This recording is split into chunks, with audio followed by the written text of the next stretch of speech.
the difference between socialism, communism, Marxism, and a whole lot more, explained by me, a sure scapegoat.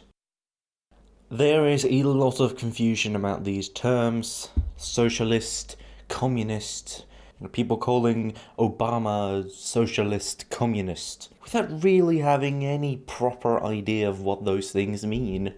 And this has pretty much always been a problem with socialism and communism. It even says so in the preamble to the Communist Manifesto, written in 1848. So I'm here to tell you what all the different terms actually mean.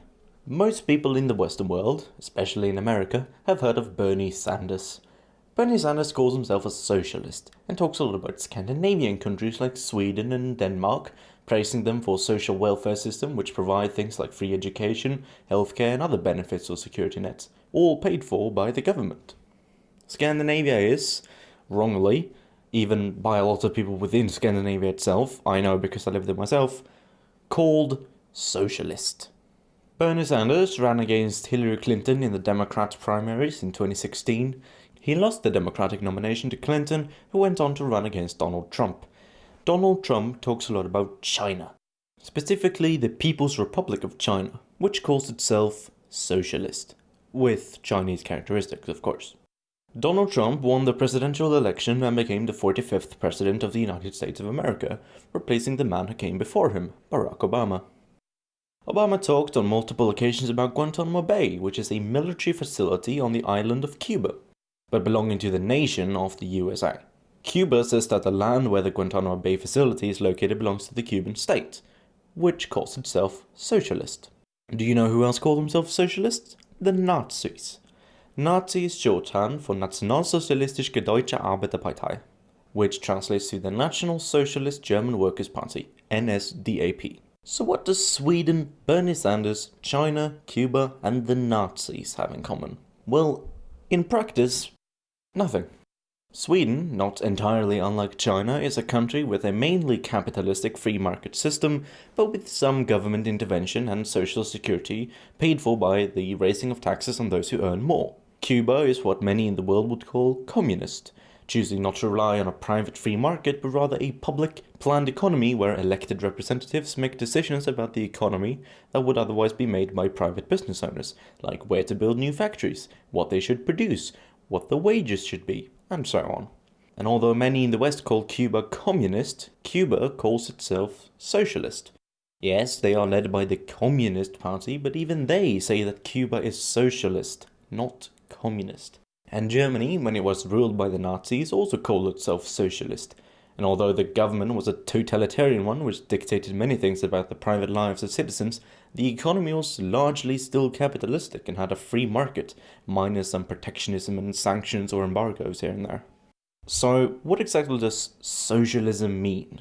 Well, long story short, it's a pretty vague term that could mean pretty much whatever you want it to mean. The definition of socialism is a society in which the means of production, distribution and exchange are owned by the community as a whole rather than private individuals. Of the examples that I brought up, Scandinavia, Bernie Sanders, Cuba and the Nazis, the only one that really fits this definition is Cuba. Because the means of production, that is factories and other workplaces like farms for example, the means of distribution and the means of exchange are owned by the state, that is the community as a whole. And the state is democratic, as in run by the people that live in the nation. And so the people, indirectly through the democratic government, control the means of production, distribution and exchange.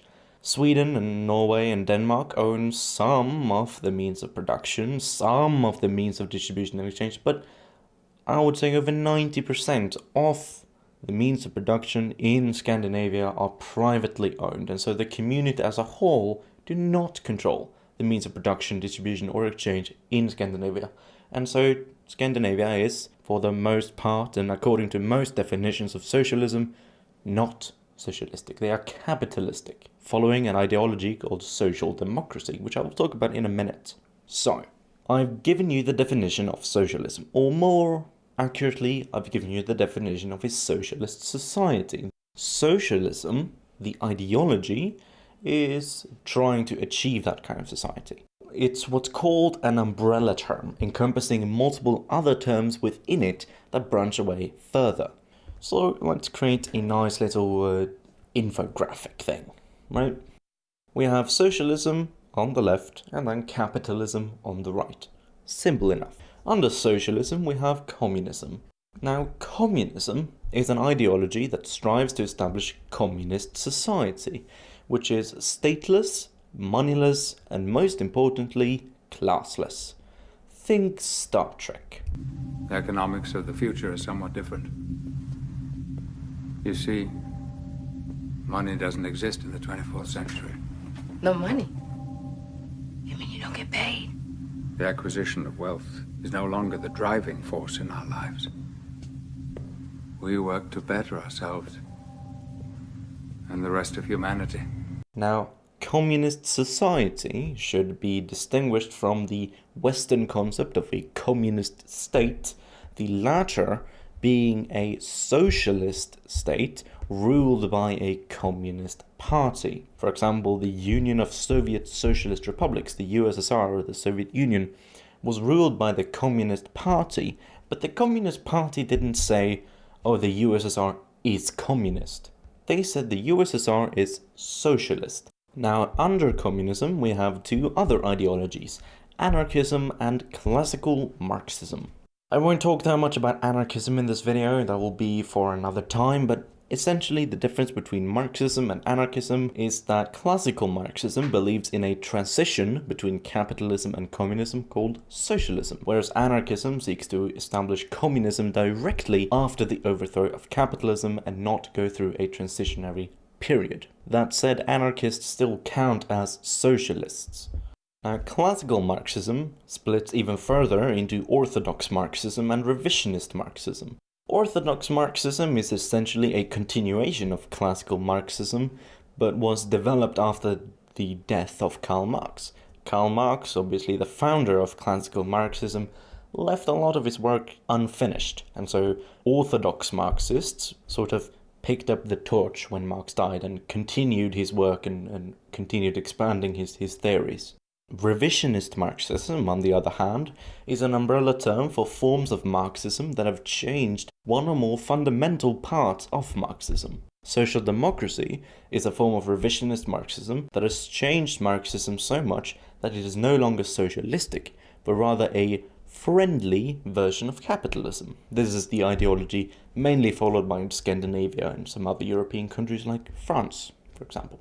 There's also democratic socialism, which is a term so vague that it could actually be either orthodox and communist, revisionist and communist, or revisionist and not communist. The definition of democratic socialism is an ideology which seeks to establish a society with a socialist mode of production alongside a democratic system, as opposed to the Soviet or Workers' Council system of Marxism-Leninism, which democratic socialists generally deem undemocratic. Now, some people will claim that democratic socialism means socialists who want to establish socialism through democratic means. But this is not necessarily the case. Yes, there are democratic socialists who aim to achieve their goals through elections, but there can also be revolutionary democratic socialists who reject participating in elections under capitalism because capitalist elections are undemocratic in their eyes, and they seek to establish real democracy alongside socialism through revolutionary means. Also note that democratic socialism is not the same as social democracy. Social democracy is pro-capitalism, whereas democratic socialism is anti-capitalism. At least in theory. There are some democratic socialist parties which are pretty much social democratic in theory, but just call themselves something else. Moving on. Under orthodox Marxism, we have even more tendencies like Luxemburgism, Leninism, Trotskyism, Maoism, and a whole lot more. These are actually not too different from each other, and so their differences are more complicated and take longer to explain, so I won't do that in this video, but perhaps some other time. Now then, let's recap. Socialism and capitalism are two different things. Socialism is anti-capitalistic, capitalism is anti-socialistic. All communists are socialists, but not all socialists are communists. Communists are either anarchist or Marxist, and some people have revised or changed Marxism into something barely even recognizable called social democracy, which has historical connections to socialism and socialist movements, but is not actually socialistic, even though it's often called so. Democratic socialism is different from social democracy because it's actually anti-capitalistic, which social democracy is not. Leninism, Trotskyism, Maoism, and so forth are all based on orthodox Marxism, which is a continuation of classical Marxism, because Marx died leaving a lot of his work unfinished, and so other people picked up the torch for him. Also, despite not agreeing on everything, anarchist and Marxist, at least orthodox Marxist, generally can get along and work together toward a common goal, which is communism. If you would like to learn more about socialism and how it works, or how it could work, or if janitors are going to be paid the same as doctors, or if it goes against human nature, or any of the other frequently used arguments, then go to socialism101.com, which is a website that I created in order to answer common questions and hopefully make everyone a bit more educated about what socialism actually is. There will be a link in the description that you can click. If I missed something in this video, or if I got something wrong, then do feel free to leave a comment down below, and I will try to add annotations and such, or perhaps even make a new video later down the line, explaining something that maybe I wasn't clear about or something of the sort. I thank you very much for watching, and I will see you next time.